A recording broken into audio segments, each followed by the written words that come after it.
All right, welcome back and thank you for staying with us. We'll be diving right into our newspaper review. And first off, we have Daily Trust. Right in front, we have APC gets its way. That is all on the first page.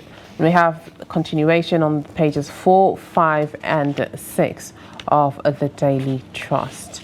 Now we have another looking at a Daily Trust. Looking at Daily Trust, we have 2 dead, 10 injured as truck loses control along Dutse Buhari Road. And next up, we have Zulum flags off Ramadan palliative for 300,000 households in Borno's 27 local government areas. And that is all we have on Daily Trust. All right, next up we have the Guardian newspaper. 2027 elections take shape as APC majority prevails. Legal tussle looms, and that's on page 6 of the Guardian newspaper. Niger residents flee to Benin Republic as terrorists invade Barugu again, and that's on page 3 of the Guardian newspaper. Remi Tinubu seeks prayers for Nigeria as Lent Ramadan begins, and that's on page 2 of the Guardian newspaper, if you want more on that story. Zamfara government alleges exclusion from federal government support over parties' affiliation, and that's on page 3 of the Guardian newspaper. Terrorists kill 4 in Kogi Plateau attacks, and that's on page 30, if you want more on that story. And experts raise alarm over drug use surge in Nigeria, others, and that's on page 5 of the Guardian newspaper. Hoodlums invade, disrupt APC stakeholders meeting in Ondo State. That's on page 7 of the Guardian newspaper. And 1,000 Lagos police officers benefit from Sanwo-Olu's free eye care initiative. Still on page 7 of the Guardian newspaper. If you want more on that story, grab yourself a copy and stay informed. All right, joining us to review some of the pages of the national dailies is a former Director News, Voice of Nigeria, Ben Shamang. Thank you for joining us this morning, Ben Shamang. Good morning. Thank you. Thank you for having me. All right, now looking at Daily Trust, right in front we have APC gets its way, which at the end of the day, it was due to the electoral amendment bill. Now looking at it, a lot are saying that this is an act of the APC where during the session, the House, a lot are saying that the nays outweighed the yays. So what are your thoughts on it, and how do you think this would end up when it comes to Nigerians accepting this amendment bill? Yeah, why won't APC have its way? It has to have its way because they constitute the majority. The minority can only have just some opinions, because these things were put to vote. Whether you like it or you don't like it, APC, it's obviously having its way, because now we have 2 ways of sending results to wherever they are counting it. You have the electronic transfer, transmission. Then where there is a failure of network, then you go into the physical one. And that is what the Senate voted for. The House of Representatives, as at last week, had said, look, no going back on transmission of election results electronically and real time. But the Senate gave a 2-way.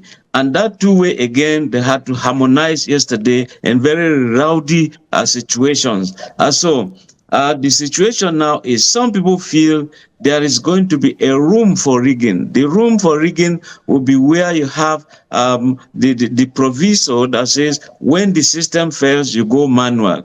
And when manual is being conducted, that is always where you have the rigging. Because if it's electronically transferred, first of all, a voter goes to the polling center and he goes with a permanent card. That permanent card, they use it to check the BVAS, bimodal voters accreditation system. and that they look at your fingerprints, they look at your face, they must tally with your original card. And when you vote, that same result is now transmitted via RF. That is the independent electoral result viewing portal. And so that is seen real time, and that has to be recorded in form EC8A. And when it goes, you also have something physical. Should there be any court case, then you compare the two. And so some people say, yes, it's good for the two systems to be adopted because there will be areas where there will be no network. Now, the question is, if there is no network, should those people's votes be annulled or not counted? And so that's why we're having this. It's a give and take.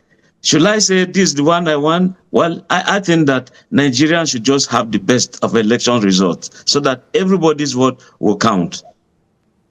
All right, let's take a look at the Guardian newspaper this morning. One headline which is on it, Zamfara governor alleges exclusion from federal government's support over party affiliation. Is this a sign to show that, you know, the governors that have defected from other parties into the APC, can we say this is also part of the reasons why they do defect to these parties, being that, you know, certain things that they are supposed to benefit and also their people in the state is being cut short because they are not part of the ruling party? So what is your take on this? Well, honestly, as you're talking, some messages keep coming in, and they tend to swallow some words.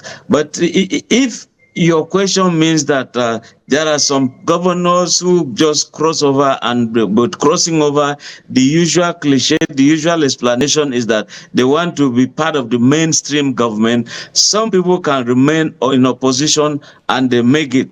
We've seen that in Bola Tinubu. All the while he was opposing PDP and remained so, and Lagos excelled during his time. So if there are some people who also want to copy Ahmed Tinubu of that time to say I can remain with as opposition and still work because I can generate funds in my state, I can also receive federal allocations and all that stuff and develop my state. So why not? Why do you fear that you have to go to mainstream federal government if you don't align, therefore you don't get anything? The alignment is rather a bit suspicious. Some people feel, just like Oshimole would say, if you ever cross over to APC, all your sins are forgiven. And so I think that that is not tenable at all. If you know your onions, just deliver the dividends of democracy. Form an inclusive government, don't exclude anybody, and you always have your votes. All right, and now let us look at this before we go. On the Guardian newspaper, Niger residents flee to Benin Republic as terrorists invade Borgu again. What are your thoughts on this and the incessant attacks that are happening all around the country? Honestly, I think that with the establishment of more army depot where soldiers are being trained to do the fighting, they have to do it so fast and quick. The same thing with the police. We're seeing that more of the police colleges are being set up to do all this fighting. It should be encouraging. And the same thing with the Nigerian Air Force. They also are having some trainings here and there. But all the same, I've seen that some people are saying, oh, we don't need the Americans, we don't need assistance. And all this while we've been seeing killing. If, however, you are proving that there is something suspicious in the American presence in Nigeria, is a different thing altogether. But for how long are we going to continue? It's like killing is so normal. People are being killed. There are campaigns here and there. Nobody is talking about, oh, we're going to protect Nigerians. Nobody is talking about how Nigerians should move freely, or the place that the religious card here and there. How many northerners in particular, we are supposed to be condemning these attacks, we are supposed to be supporting government, we are supposed to, but all we do is religion at the expense of every life. If people go, so who worships God?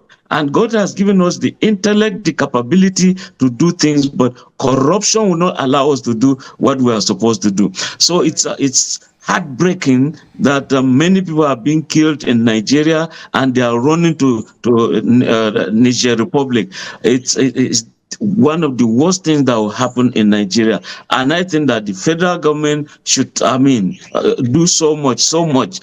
Sometimes you hear of defense authorities saying that the budget as presented for the defense authority is always money being released is so abysmal. They can't buy equipment, and when money is being released, it goes into personnel costs, taking care of officers, taking care of welfare and all that. The main essence of fighting, you don't have the equipment. I think there has to be a balance in all of this.